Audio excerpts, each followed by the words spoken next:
Reflecting on my life, I realize I've always been drawn to the stability of routine. While my path didn't unfold exactly as I'd imagined in my teens, it took on a shape of its own, one I grew accustomed to with a mix of familiarity and flexibility. Over the years, the responsibilities of daily life formed a rhythm that I welcomed, a steady blend of work, home, and family obligations. Together, my husband and I navigated the early years of parenthood, balancing family duties while nurturing our marriage, yet recently things felt quieter, as if we had slipped into well-worn patterns. Starting my role as an executive assistant felt like a fresh beginning, a way to bring added purpose to my life and contribute more to my family. The travel was thrilling, giving me access to new destinations, high-stakes meetings, and experiences I never thought I'd have. My boss, Dan, quickly became a significant part of this journey, sharing my enthusiasm for each success and milestone. Yet over time, that closeness shifted, and gradually the boundary between our professional and personal lives began to fade. As I began to wake, I felt his familiar presence close behind, and we shared an intimate moment together. Afterward, we lay entwined until the alarm signaled the start of a new day, drawing us back to reality. My lover got out of bed and went into his adjoining hotel room to prepare for the day. We always booked 2 connected rooms with an internal door to keep our relationship discreet. Discovery of our affair would have serious consequences. I was Dan's executive assistant, and we had worked together for just over 2 years, with most of that time spent as a couple. My role required close collaboration and frequent travel across the country for office visits, client meetings, and industry conferences, giving us plenty of time together without raising suspicion. Yes, I was married with a husband at home. Our marriage began rather unexpectedly. At 15, I was dating my first boyfriend, Alan, when one evening while my parents were out, things escalated, and soon after, I found out I was pregnant. By the time we told our parents, keeping the baby was our only option. My parents were furious and pushed for adoption, while Alan's parents encouraged us to raise the child, offering to help so we could finish school. Alan supported me through the pregnancy despite the harsh comments from classmates and teachers. He defended me, often getting into fights and even facing suspension. The birth was overwhelming, but Alan was by my side. 2 days after my 16th birthday, we welcomed our beautiful baby girl, Lauren. Holding her, we knew we couldn't give her up. Initially, my parents distanced themselves, so we moved in with Alan's parents and took on the challenges of young parenthood. True to their promise, his parents helped with Lauren's early care, allowing us to complete high school. After graduating, we both found jobs, had a simple wedding, and moved into a small home of our own. Our university plans had to be delayed when another unexpected arrival blessed us with a second daughter, Emma. In short, with years of hard work, parenting challenges, and family support, we managed to complete our university degrees part-time, taking turns working and studying while raising our 2 daughters. We were deeply in love. Alan adored his 2 daughters, and they shared a close bond. My relationship with them was more strained. We argued frequently, and at times I felt a sense of resentment toward them, perhaps subconsciously blaming them for the life I once envisioned at 15 but never had. After graduating from college, I landed a job as executive assistant to Dan Johnson, the business development manager at a medical equipment company. I was 29 and he was 38. Dan and I quickly formed a strong professional partnership. I was thriving in my role, sales were booming, management was pleased, and I had even received a substantial raise. For the first time, I felt like I was leading a stable, normal life. My job involved a good deal of travel, often overnight. Sometimes I traveled solo, but more frequently I was on the road with Dan, exploring new places across the country, meeting clients, negotiating deals, and interacting with top-level executives was exhilarating. I was gaining incredible experience and enjoying every moment. I was away from home about 3 weeks out of every 4, with trips lasting anywhere from a single night to a full week or more, including occasional weekends. While the job and travel were fantastic, it also meant I was away from Alan and our daughters quite a bit, with Alan taking on most of the parenting responsibilities. Spending so much time with Dan, I got to know him well. Despite the age difference, he had been married about as long as I had and had 3 young children. To keep Alan from worrying about my frequent travels with Dan, I told a small lie, saying I was usually traveling alone or with another woman. I also mentioned that while I worked well with Dan professionally, I found him difficult on a personal level. In reality, Dan was charismatic and captivating. I was both intrigued by him and deeply attracted. I loved our time together and looked forward to our evenings at cozy restaurants where we'd enjoy dinner, sip wine, and talk for hours. One night, about 6 months into my job, Dan and I celebrated landing a major sales order earlier that day. We ordered a special dinner and shared a bottle of fine French champagne. As we sat there, slightly tipsy and elated, he reached across the table, placing his hand on mine. Looking into my eyes, he said, "Amy, you know I'm falling hard for you." My heart raced and I was speechless. After a moment, he stood, extending his hand to me. I hesitated briefly, then took his hand and he led me up to his hotel room. Inside, we shared a passionate night together. In the morning, we woke and made tender love, a moment that felt like pure bliss. With our flight home not until late morning, we ordered breakfast, relaxed in bed, and shared another intimate moment before it was time to leave. On the flight home, I felt some guilt about my unfaithfulness. Rationalizing it, I thought about how I'd never had the chance to explore other relationships when I was younger, and I felt I deserved this experience.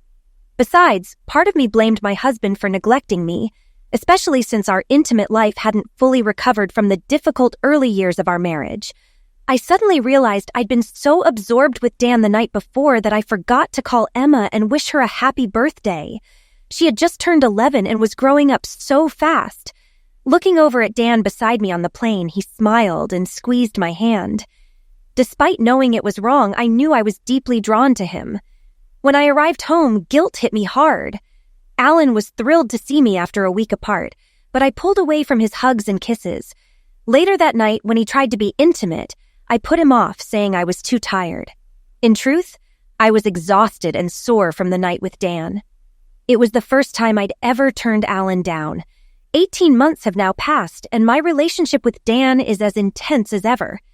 Over time, I learned to manage my guilt by shutting off part of my emotions at home.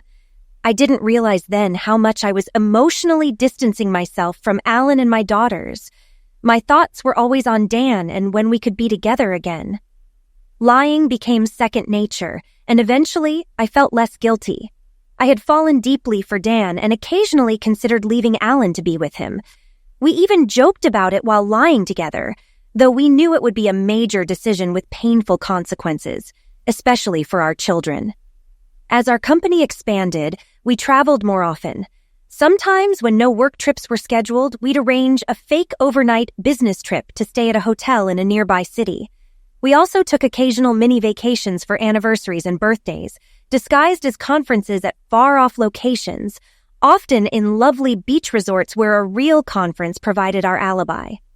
At work, we were extremely cautious, keeping a professional front and never sneaking off to meet privately.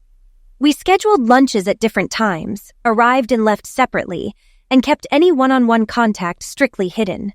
We used private email accounts outside the work system to communicate and avoided meeting in our town. At office functions, we only interacted in large groups and never sat together or engaged in private conversations. I would call home at a pre-chosen time each day to avoid any surprises. I never shared hotel details, and Alan never asked. I frequently complained to him about my hard-headed boss, the constant travel, and demanding work. Alan often suggested finding a job with less travel and a kinder boss, but I'd tell him I was learning too much and earning too well to leave. At occasional work events where partners were invited, we were careful to keep our expressions and emotions well managed. I introduced my husband to my boss, and he introduced us to his wife. We kept our interactions short and polite, chatting briefly before moving on to talk with other colleagues, never glancing each other's way after that. We were meticulous about covering our tracks, and no one ever suspected anything. My husband, Alan, was glad to see me succeed at work, but he was also frustrated by my frequent absences, which left him handling most of the parenting on top of his own IT consulting job. I still loved Alan, but I couldn't ignore the sense that we were drifting apart. He always seemed occupied with the girls and his work, and I felt a pang of guilt realizing how rare our intimate moments had become and how little affection we now shared. I resolved to make an effort to reconnect with him. We faced a challenging start, having our first child at 16, marrying at 18, and welcoming another child soon after. Through hard work and teamwork, we both managed to graduate from college, me with a degree in IT and Amy with one in commerce, all while raising our 2 daughters. Despite the struggles, we didn't mind because we loved each other deeply. When Amy landed her first professional job after graduation about 2 years ago, she was thrilled, and I was incredibly proud of her.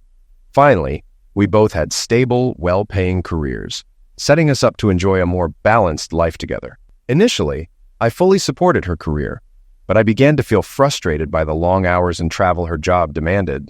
She left home around 7 a.m. and usually didn't return until 6 or 7 p.m. most weeks. She was away 1 or 2 nights, sometimes longer, and often didn't get back until Saturday afternoon.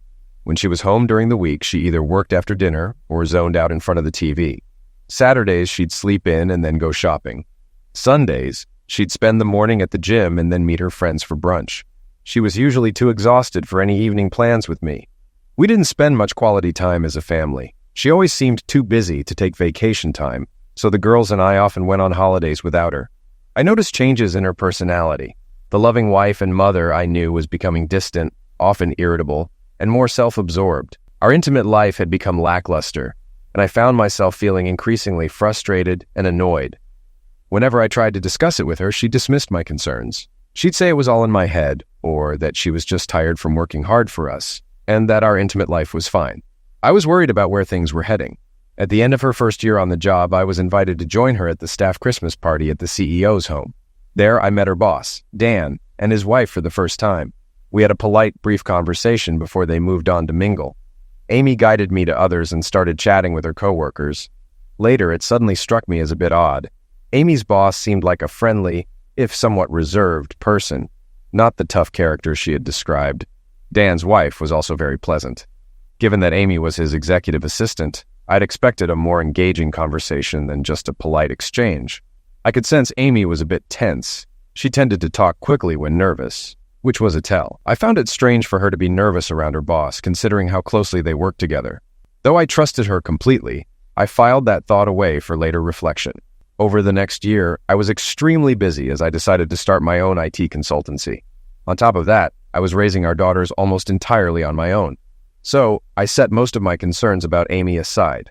Life with Amy felt much like the previous year. She was traveling even more and becoming increasingly distant from all 3 of us. I'd recently noticed her attitude toward me had grown dismissive and condescending. She showed me little affection, and our intimacy was nearly non-existent. On rare occasions, she'd engage, but it felt mechanical, lacking any real closeness. It was clear our relationship was fraying. At year's end, I attended her company's Christmas party again. Our brief interaction with her boss was almost identical to the previous year. For a moment, I wondered if she was hiding something. For the first time since we'd started dating at 15, I had doubts. Could there be someone else? The thought was difficult to process. We had fought so hard together to overcome challenges and reach where we were now. She wouldn't do that, would she? What should I do?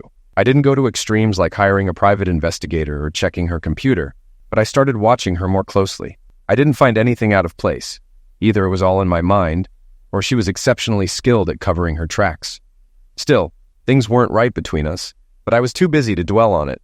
Meanwhile, our girls were growing up quickly. Lauren, now 15, was blossoming into a lovely young woman, and Emma, now 12, was on the brink of adolescence. We spent a lot of time together and had a close bond, though, unfortunately, their mother had little time for them. Both girls loved playing soccer, so every Saturday morning during the season, I'd watch them play. It was a highlight of my week. After the game, we'd grab lunch, usually at their favorite Japanese restaurant, and catch up on what they were doing. I noticed they rarely mentioned their mother. Depending on the weather, we'd walk along the beach, go to a movie, or they'd meet up with their friends. After the first game of the season, Emma came over with a new teammate. She was a striking young girl, tall, beautiful, with a wide smile, long dark hair, and deep brown eyes. Clearly athletic, she had already made an impression in her debut game, scoring 2 goals. "Hey Dad, this is Callie. Can I go to her place this afternoon?" "Hi Callie, nice to meet you." "Sure, Emma, as long as Callie's parents are okay with it." Callie turned and called, "Mom, can Emma come over this afternoon?" A woman, who was clearly Callie's mom, turned and walked toward us. I was stunned. She was like a grown-up version of her daughter, absolutely gorgeous.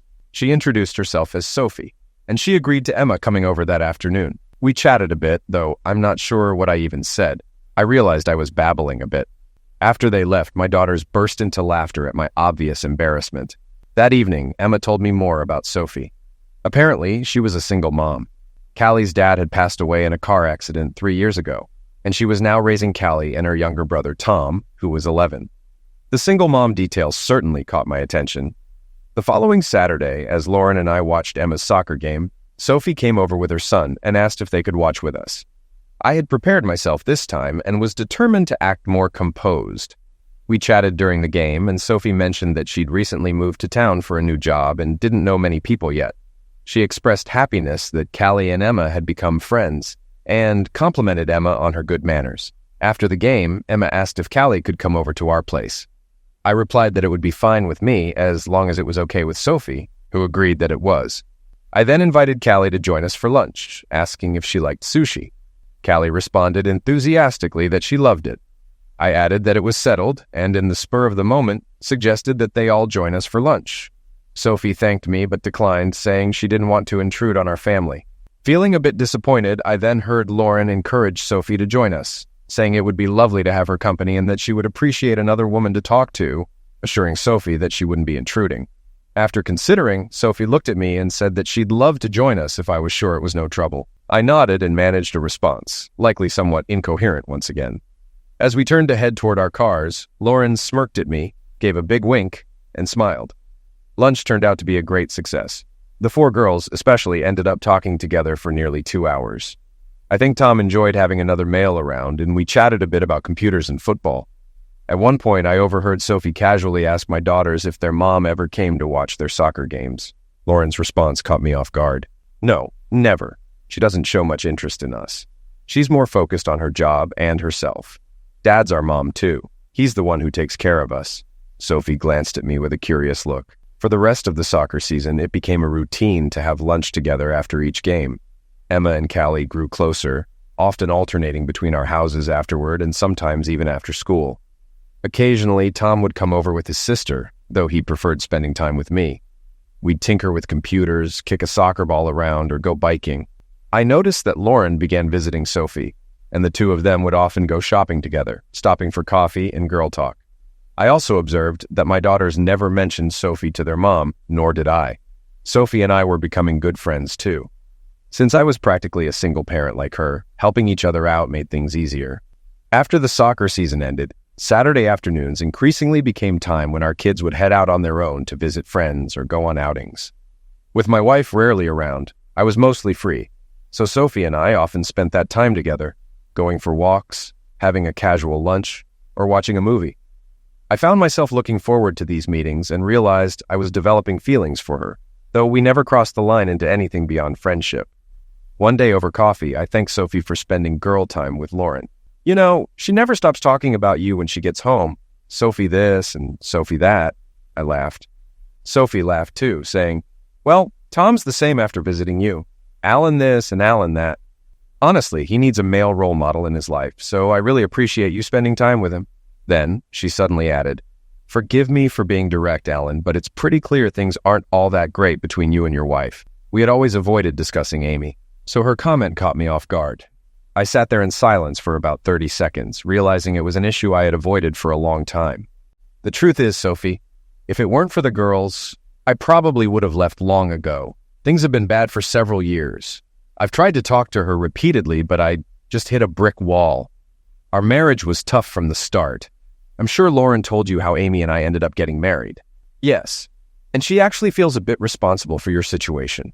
It's ridiculous, of course, and I've been telling her it's absolutely not her fault. That broke down my own barriers, and I spent the next hour unloading all my troubles on Sophie. When I finished, she came over and held me tightly in her arms. It was the first real hug from a woman I'd had in ages. I'm here for you whenever you need me, Alan. You know that. I hugged her tighter, not wanting to let go.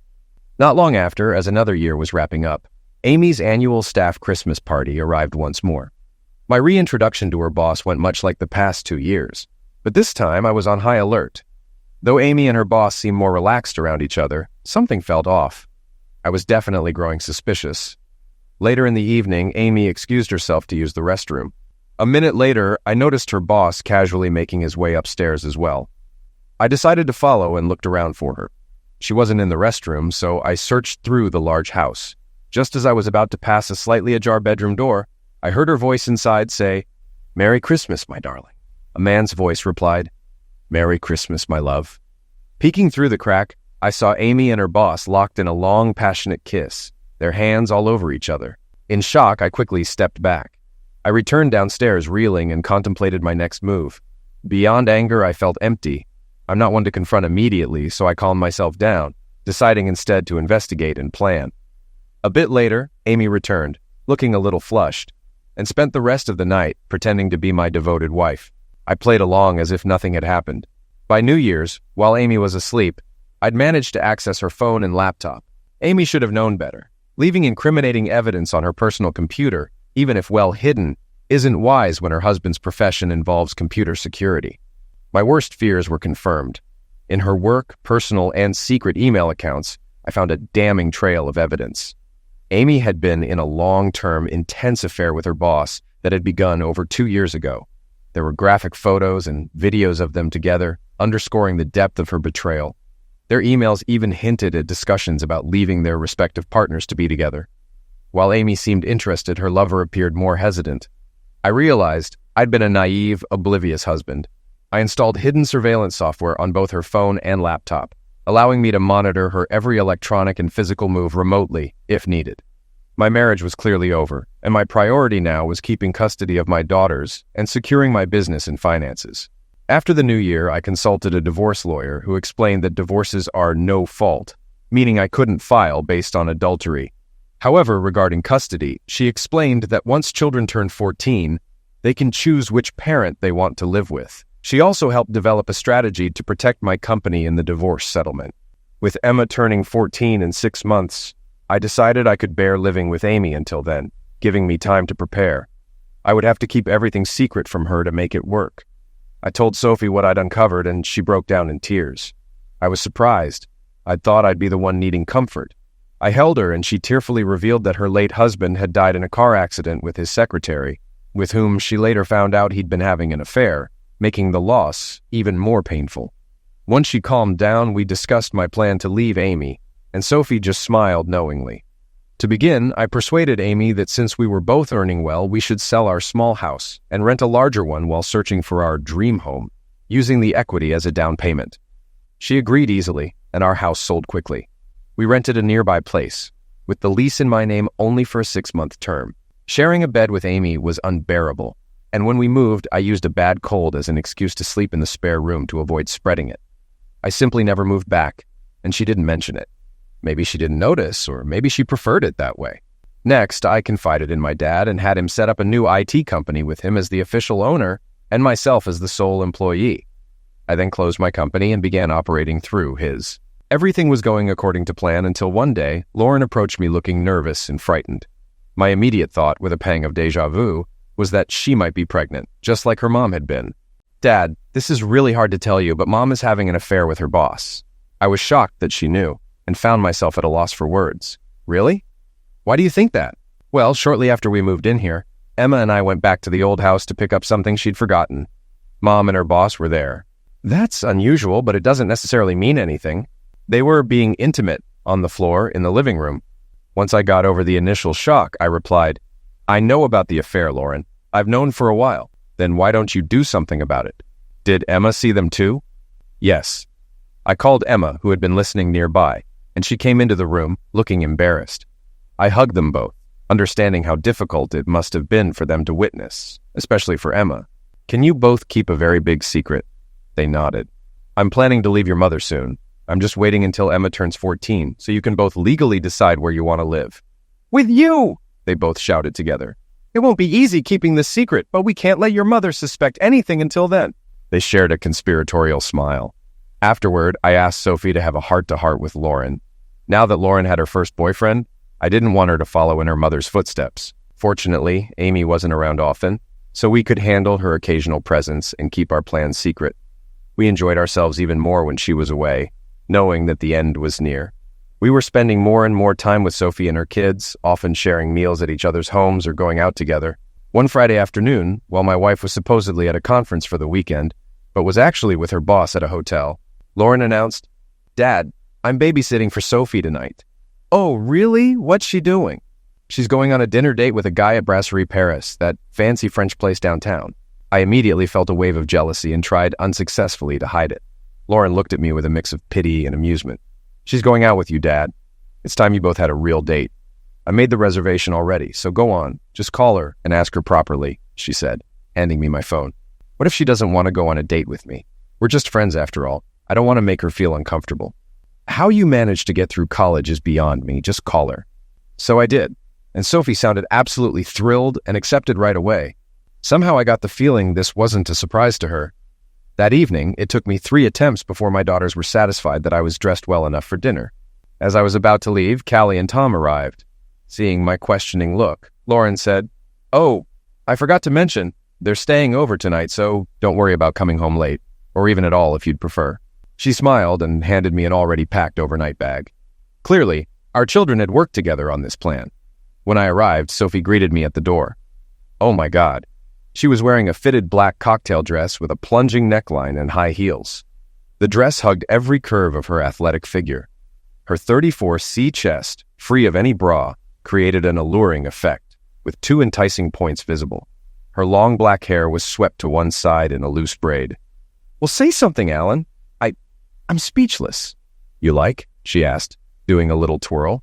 "Oh, much more than like, Sophie." We had a fantastic dinner, enjoying each other's company the entire time. When we got to her front door at the end of the evening, I said, "I know our kids arranged for me to stay the night, but you don't have to feel..." She placed a finger over my lips and whispered, "I'm counting on you staying," then led me inside and up to her bedroom. I had no intention of arguing with that. We started out a bit shy and tentative. It was the first time for both of us with someone new. If I'd thought she looked stunning before, seeing her without clothes was absolutely breathtaking. It didn't take long for us to feel at ease and fully embrace the moment. I let go of all my pent-up frustration, both mental and physical, and felt as if I'd reached pure bliss. By the end, I was completely spent. The next morning, we made sweet love again, and afterward, we stayed in bed, savoring the afterglow and the warmth of our bodies intertwined. It had been a long time for both of us, and everything felt so right. Soon we heard footsteps on the stairs, voices, and a knock at the door, which then opened. Lauren poked her head in. "Good morning, you two. It's almost 10, and we got tired of waiting, so we came over. Breakfast will be ready downstairs in 20 minutes. Oh, and I was going to ask if you had a good evening, but judging by your faces, there's no need." She grinned. We heard laughter as they all walked away. "How did we end up with such a great bunch of kids, Sophie?" The breakfast they prepared was delicious, and it was wonderful to share it together, almost like a family. Later at home, I attempted to explain to my daughters what had happened with Sophie, reminding them that technically I was still married. They responded by rolling their eyes and laughing at my awkwardness, telling me it was time for me to be happy again, and insisting that, in reality, I wasn't truly married to their mom anymore, since she had emotionally left a long time ago. When I asked them what they were all plotting with this grand conspiracy, they revealed that they'd all agreed Emma and I needed a mother, while Callie and Tom needed a father, concluding that Sophie and I belonged together, making it a win for everyone involved. Still hesitant, I pointed out that even if I thought it was a good idea, Sophie might not feel the same way. They laughed, urging me to realize how obvious her feelings were, and that I should be able to tell what she wanted. When I asked if I had any say in this, they replied, clearly amused, that I had absolutely no choice in the matter. They found my discomfort thoroughly entertaining, and it was clear I was now being firmly guided by my daughters. A few days later, over dinner with everyone present, I mentioned my plans to start house hunting the following weekend. Sophie, curious, asked what kind of place I was looking for. I explained that I wanted something near the beach, 2 stories with a large family room, a kids' escape room, a big backyard, and a pool. I added that it needed at least 6 bedrooms in case my family grew in the future, and, looking directly at her, mentioned that I also wanted to be sure that a woman I might be falling head over heels for would like it too. Sophie held my gaze for a long moment, then walked over and kissed me passionately in front of the kids. When we finally broke apart, the kids watched in silence for a moment before bursting into cheers and dancing around us. I took that as a yes. After a few weeks of searching, we found the perfect home. We decided to buy it together, using her husband's life insurance money and the proceeds from my house sale as a deposit. The stage was set for the showdown with Amy. As Emma's 14th birthday, and therefore D-Day, approached, Amy announced she'd be attending a week-long sales conference on the West Coast. Checking her emails later, I discovered that she was actually headed on vacation with her boss to celebrate their 3rd anniversary on the island of Bali in Indonesia. To keep this under wraps, they each told colleagues they were going on family vacations to make up for the time they'd been dedicating to work. Amy would leave a day before her boss and travel solo, with him following the next day. She planned to return a day earlier than he would to maintain the story's credibility. They were getting sloppy. This plan was far from foolproof and could easily fall apart if anyone took the time to look into it. Once Amy flew out for her conference, we began packing and moved into our new house right away, where Sophie and her kids had settled a month earlier. If there's a Balinese god of revenge, it must have been smiling on me. The very evening Amy arrived, Bali's active volcano, Mount Agung, erupted, filling the air with clouds of volcanic ash. All flights in and out of Bali were immediately canceled. Her lover was still home while Amy was stuck in Bali alone for their anniversary. I laughed so hard I nearly lost my breath. It was almost too perfect to believe. The volcanic activity continued, and flights remained grounded, keeping the pair apart. Behind the scenes, I checked Amy's emails and messages daily for amusement. The two of them were not pleased with the situation, and Amy was growing increasingly frustrated with Dan, as if it were his fault. Occasionally, Amy would call home, telling us how busy she was with the conference, and I'd ask her about the hotel and the city she claimed to be in. Later, when I accessed her laptop remotely, I saw she'd been frantically searching online for information to give me believable answers. Meanwhile, all 6 of us were settling into our new home comfortably. I had my lawyer file a legal separation document with the family court. I also obtained interim custody of my daughters by filing their signed requests to live with me. As Amy's return date drew closer, flights were still canceled, leaving me wondering how she would manage the situation. One evening, she called to say that she'd made many promising sales connections at the conference, and her boss had asked her to stay longer to follow up on them immediately before coming home. I could sense her nervousness. Fortunately for her, it wasn't a video call, as I couldn't have kept a straight face. I simply reassured her that we were fine and that I understood. After another week passed with her still stranded in Bali, I watched as frantic emails and messages flew between Amy and her boss. He'd informed everyone at work that she'd had to extend her leave due to a family emergency. Her boss even called me, apologizing profusely for keeping Amy away for so long, but insisted it was a critical opportunity for the company. I'd anticipated his call and was ready to respond like the understanding husband of a busy professional wife. I assured him that everything was fine and that I understood, then casually asked where Amy would be traveling next. He scrambled to name a few places. I later read the email where he relayed that information to Amy, so she'd know where she was supposed to be. My strategy was to make her uneasy, planting the seeds of doubt that she'd been found out. Each time she called, I reassured her, but I also asked specific questions about the sites and the towns she was supposedly visiting. I could tell what she'd researched in advance, so I threw in a few unexpected questions just to watch her scramble, all while playing the part of a clueless husband. During one call, I remarked, "Hey, Amy, have you been hearing about those poor people stuck in Bali who can't get home because of the volcano?" After a brief silence, she replied, "Oh yes, but I haven't paid much attention to the news. One of my colleagues has been stuck there for 2 weeks. You remember Paul Howard and his wife? We met them about 6 months ago." "Oh, yes. We're working on a project and he's been doing his part remotely from his hotel in Nusa Dua. At least the Grand Hyatt isn't a bad place to be stuck." I heard a sharp intake of breath from Amy. She was, of course, staying at the Grand Hyatt, although Paul wasn't even in Bali, but she didn't know that. Immediately after the call, she moved to a cheap hotel on the other side of the island, likely hoping she could still cover her tracks. My 5 girls, and yes, Sophie's children were mine now, found the whole situation hilarious. Finally, nearly 3 weeks later, the volcanic eruption stopped, and flights resumed from Bali. Amy called to let me know her work was wrapping up and that she'd be home Friday afternoon. I waited for her return at our rented, now otherwise empty house. I'd planned this meeting very carefully. When she arrived, I was sitting at the kitchen table with 2 glasses and a bottle of wine. She entered looking tired and visibly nervous, with a deep suntan that was a little out of place for someone supposedly on a business trip. I skipped the usual, obligatory kiss on the cheek. "Wow, you've got quite a tan from your business trip. Did you manage to get any work done?" She stammered something, her face turning red. "Sit down and have a glass of wine with me." I poured wine into my glass and took a sip. Alan, I'm exhausted. I just want to go upstairs, take a shower, and rest before dinner. I'm sorry, but there's something we need to discuss right now, so please sit down. I added that the girls were staying overnight with a friend so we wouldn't be disturbed. Amy's face showed real fear, clearly thinking her time was up, but she didn't yet know how. Reluctantly, she sat down, and I poured her a glass. I had rehearsed this speech many times, making sure to wear a remorseful expression. You know things between us haven't been good for a while, Amy. Do you know why that might be? She looked terrified and managed only a faint no. I'm sorry, Amy, there's no easy way to say this. The truth is, I've met someone else. I love her and want to be with her, so I've decided to leave you. In an instant, shock replaced her fearful look, and fury took over as she sat there, speechless. I continued, keeping my apologetic tone. I never intended for it to happen.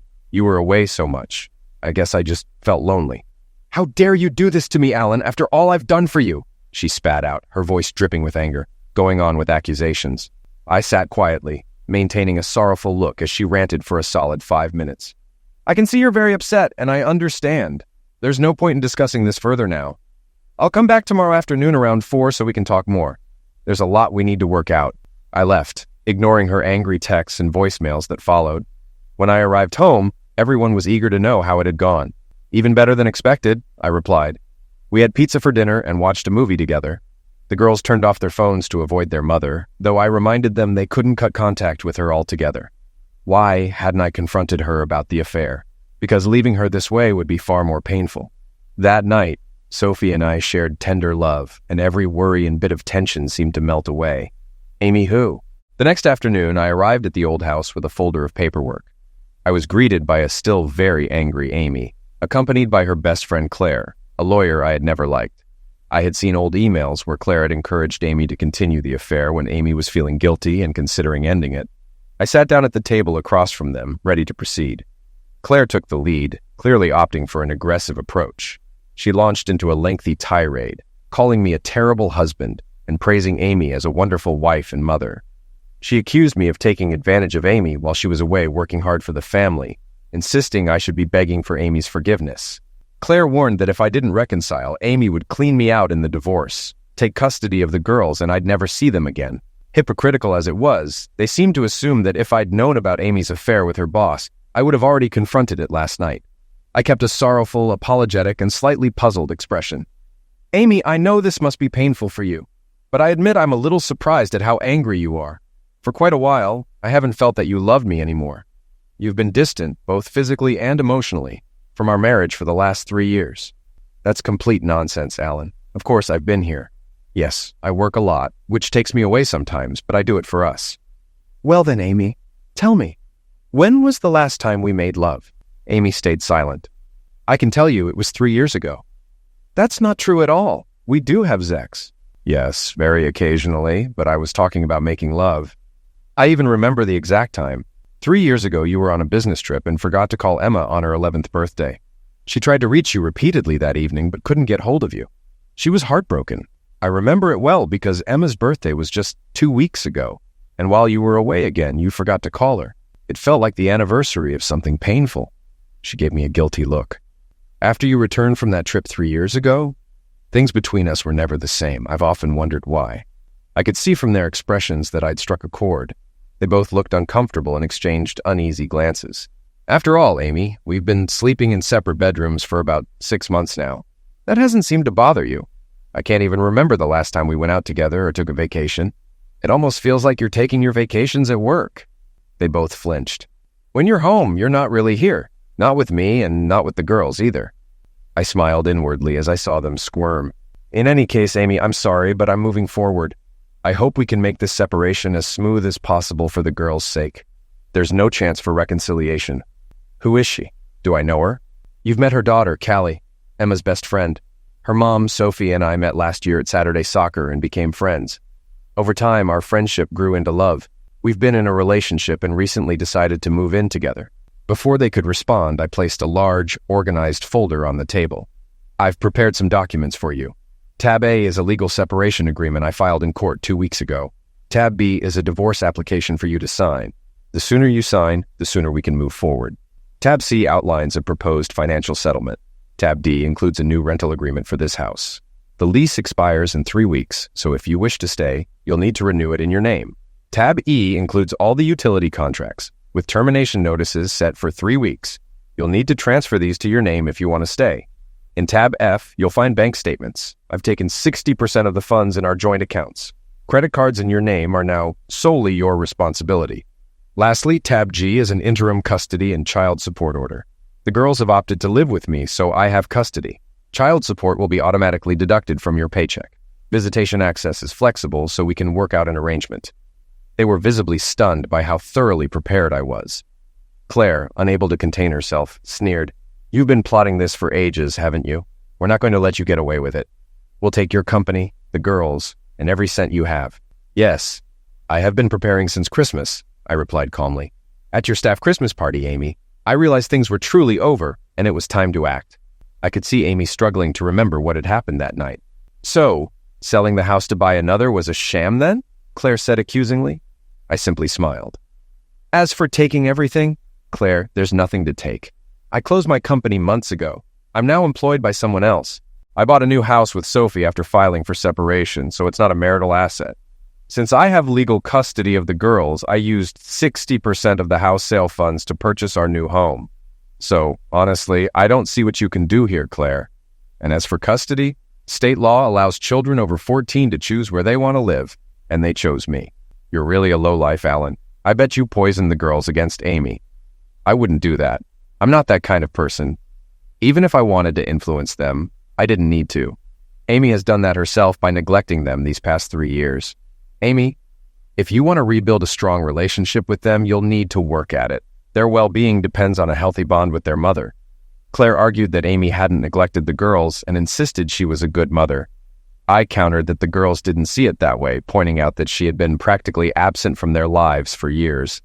I then urged Amy to consider who actually took care of their needs, who fed them, took them to sports, packed their school lunches, helped with homework, bought their clothes, remembered their birthdays and got them presents, went to movies with them, listened to their problems, helped them through their first periods, and gave them love and affection.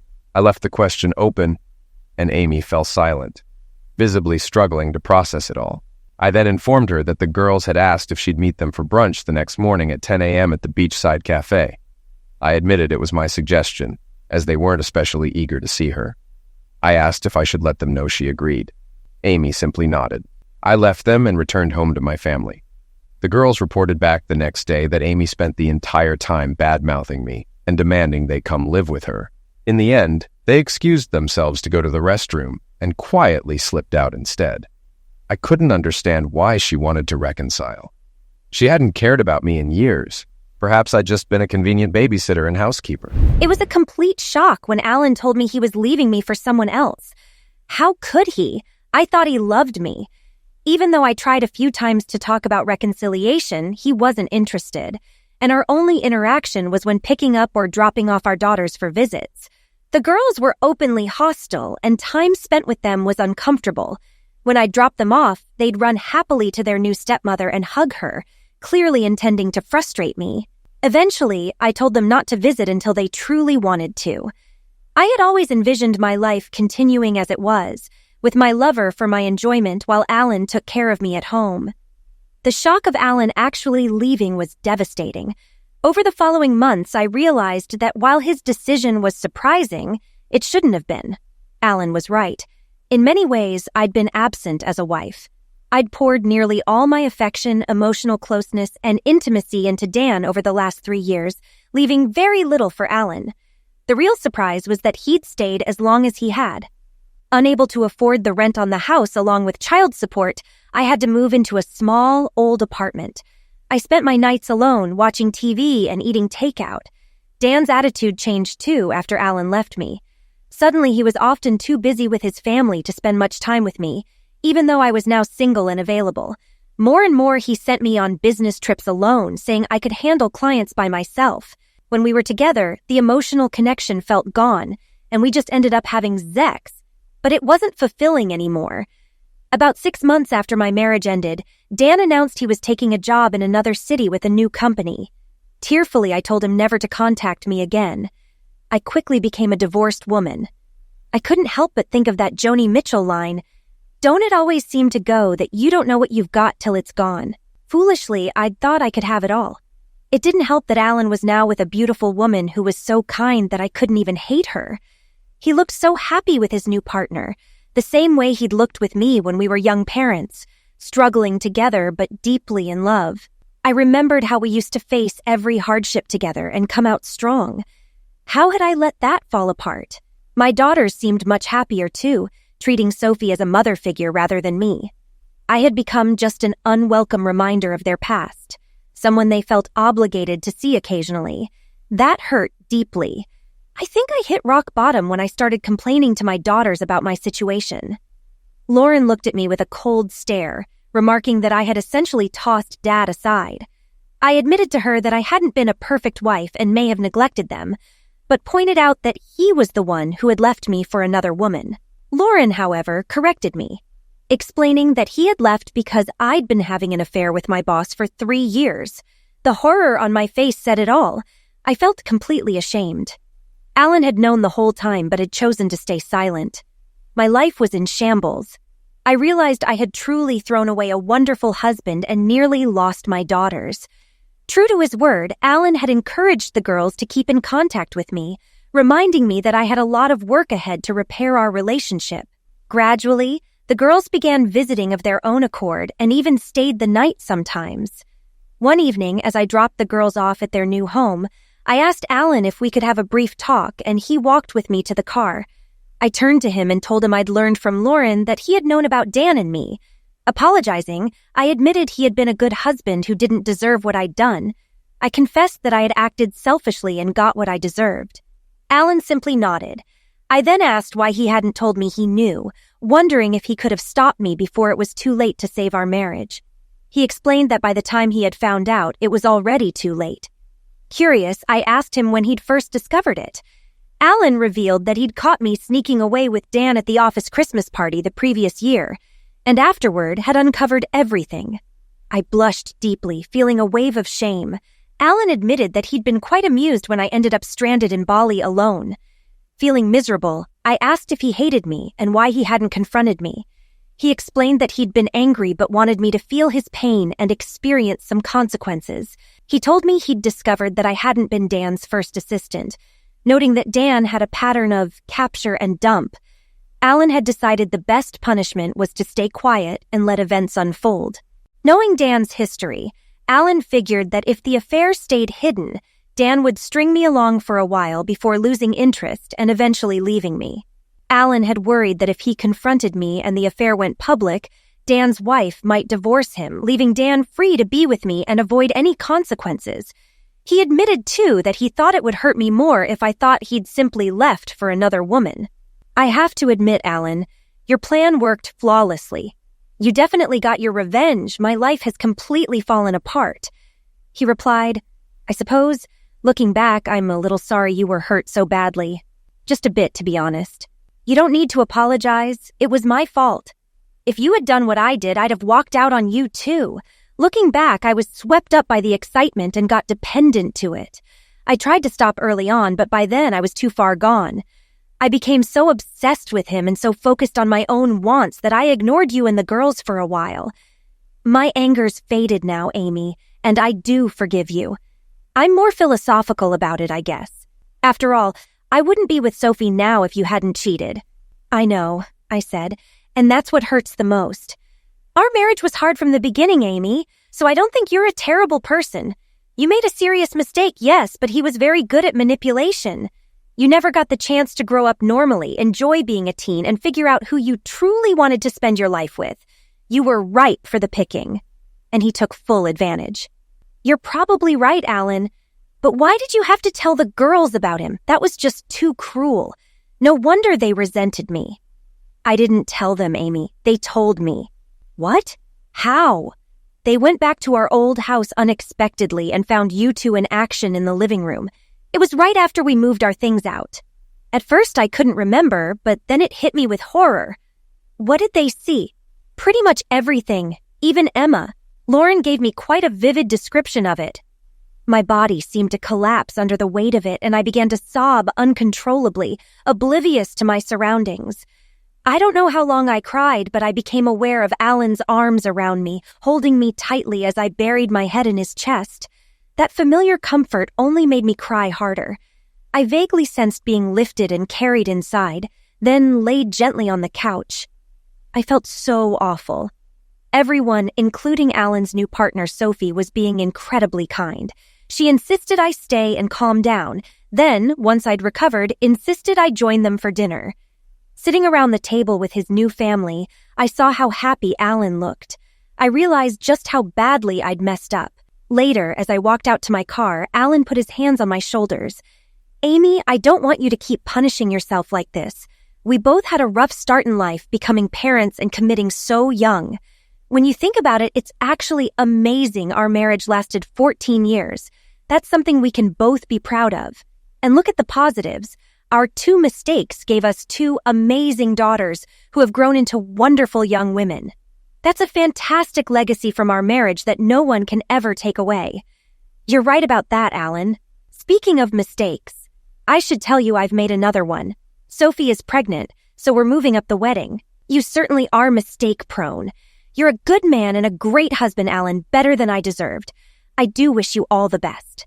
I gave him a hug and kissed him on the cheek before leaving. My place in his life had truly been filled. All I could hope for now was to find someone as good as him, but that felt like a long shot. Why had I forgiven Amy so easily? For a few reasons.